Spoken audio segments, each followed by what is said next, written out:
box that you see. Chill, wait a minute. Pine cone or pine box, snake trying to put you in it. You gonna need your juju bushes and measures to fix this. Use a fire breathing technique to fortify your defenses. But who, what, where, when? Somebody you think is your friend. Stay away from street corners around the hour 11. Visualize yourself walking at night, encased in light. Heed not this counsel, you will reach heaven. You're only 23, I got no enemies. All I do is spit similes. Why would anybody wanna injure me? The nature of the threat to you, my son, is no injury. These dudes trying to injure me. Listen to me, says if you properly turn on your light, you raise up out of the sphere of danger, darkness, candle with shadow bright. Man, it's a damn scam, use a damn sham. If not, you just say get the hammer, go bam, bam. Shoot your eye, youngin'. Peace. It's your brother Sanu Akai, and I'm back for part 3 of Why Divination. Okay, so I wanted to expound a little bit on the piece about the relationship between Heru and Tehuti, because this is probably the most important relationship that divination hinges upon. But not only divination, there's so, when we approach this whole concept of living life in this world, the two faculties that will probably be the most important in terms of how we deal with our own energies and how we deal with other people and situations will be the will and the wisdom faculty. So we need to just get into that just a little bit more. Okay, so basically what we have in the will is, the will is that aspect of us that's guided by the solar, right?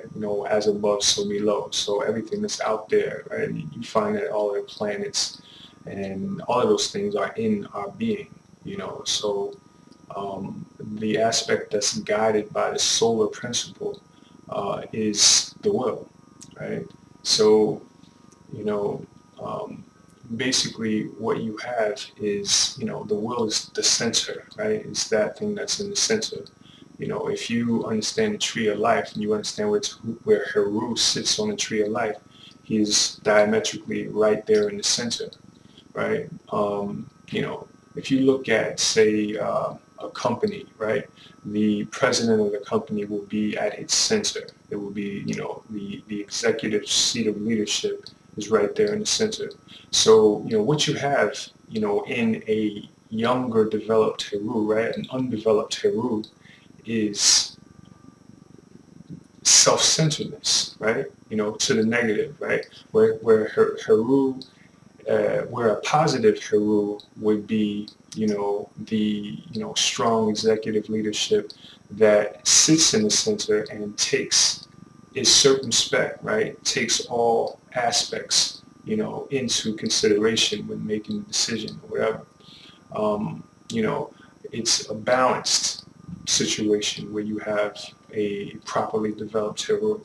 Where that Heru is undeveloped or immature, right? What you get is a self-centeredness kind of thing, right? You get arrogance, right, on the negative side. Because remember, Heru and Set are, very much the same energies, right? They're pretty much two sides of the same coin. Only the thing that separates them is that Set looks down to, to rule that which is beneath them, right? When you look at something like Set, you would see like a pimp. A pimp would be a Setian character, right? Anyone who looks to take advantage of that which is lower than them, right? That's a Setian emotion. I'm going to take advantage of the situation. I'm going to pimp the situation, that type of thing. I'm going to use the leadership that I have, my charisma, my leadership, my, dictatorial ability to subjugate that which is lower, right? Whereas Heru now, right, looking towards the high ideal, which is his father, Heru says, I'm going to, take my energy, my bright, forward energy to uplift that which is lower, right? To uplift or to reach upward towards that which is higher, which is my father, which is Tehuti, and the higher principles, right? Heru is now going to take the responsibility on himself, right? So he's going to put the world on his back and go ahead and be the hero, right? So, so back to the analogy of, the younger Heru, the undeveloped Heru. This is, when you're looking at a young developed Heru, think about a teenager, right? In teenagers, what you have is, that, these people just came into their independence. To their level of personality is starting to take shape. They're starting to understand who they are, kind of what they like. They want where they head to the side. You know what I'm saying? They want to kind of get their swag on, that type of thing, right?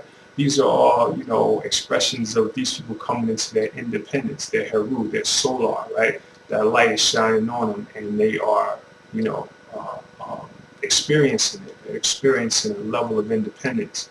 Along with that comes that energy, right?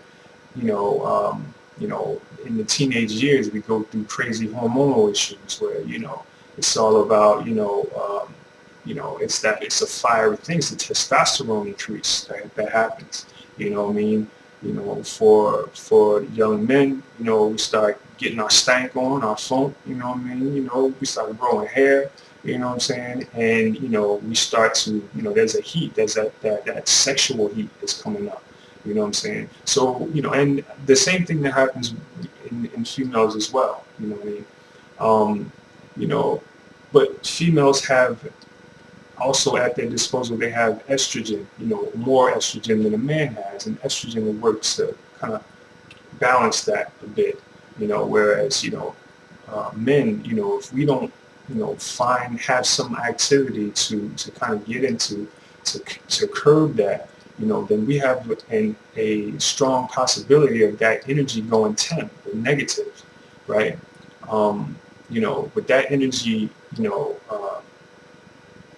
on a negative, what we have is it basically expressing itself in a young person who's, prone to violence activities. Basically a young person that doesn't listen because, the sun is vibrant. It gives off energy, gives off light, right? It doesn't receive much, right?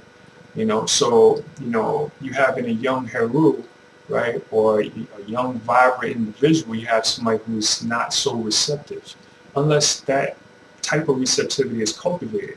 What I'm saying is that where the wisdom traditions, right, or where Tehuti, right, the wisdom traditions aren't, cultivated in a younger person, right, usually what you'll have is someone who rebels against, to a degree, because all children ain't like that. All teenagers aren't like that. But, to a large degree, you can't tell them nothing, right? So they rebel against advice, right? They rebel against, the quote-unquote wisdom traditions, right? This, ancient knowledge or whatever is, you can't sit down and teach a teenager about Tehuti, right? Just don't want to know. Right, he's got so many other things he got to do. You got to go out and play football or get with this girl or whatever you got to do. That's why it's actually important to keep, young teenagers, or just teenagers, period, involved in some sort of physical activity to occupy that energy that they have, right? So, and as well, it's important to cultivate an understanding of the wisdom traditions, a respect for the wisdom traditions in a young age for your teenagers, because when they get to that Heru stage, they're going to want to rock off what they know and what they're about to learn. They're going to want to take that responsibility of being grown, quote unquote. We all grow up faster than we should. Yeah. So right. So I'm speaking on the Heru Tehuti thing. So in the story, it's not just that Heru comes of age, goes to Tehuti, and wins the battle is set. No, he comes of age, has many battles, and loses, or achieves a stalemate, right? That's about this whole principle that I'm talking about right now. He goes to battle set, just taking on the responsibility. Let's just go. Let's do it. Rather than sitting back and saying, wait, what's the best way to do this? Let me get some advice on this situation. And so, what you have is the loss or the stalemate. So again, this is the key about that relationship. The key is that where you have this young, vibrant, willful energy, right? And it's not necessarily always young, because, we have Herus that are old. Most of the Herus are old, because Heru also deals with experience and expertise, and this comes with age and experience. So, basically, in that Heru piece, you have someone who doesn't naturally, whose first inclination is not to go and get advice. His first inclination is usually to move, right? So, but, when we go back to the story, we understand that, there is a need for the spirit in man to go and seek some wisdom, some knowledge, before trying to go conquer the world, or be the hero, or just do whatever it's trying to do. So that's that. Yeah, let me know what you think. 11:27, I was released from a tomb of an ancient latter day at 11:27 on a Saturday. Previously groomed in the arts of metaphysics and magicry, all with disorder, intellect, to clear the trash away. Since an artistry, my mother was moving on samba music and had the way in my belly basket days. Priestly cattle lives is here what I had to say, and these days it's a drastic path to have to navigate. I'm the last cat to rap this way, yo. General Mars rises the whole, Capricorn rises, the sun shines, it's midday, the sky's lit, the brightness is benevolent, and I'm heaven sent to earth, many surprises. For he who run a corruption policy, creating the crisis. The constellation of Scorpio, Jupiter joins the sun on a float over Neptune, serenades for the entrance of Jehovah. And yo, my name ain't Jay-Z, oh no, no. I'm post here in the person aside. I know I cop.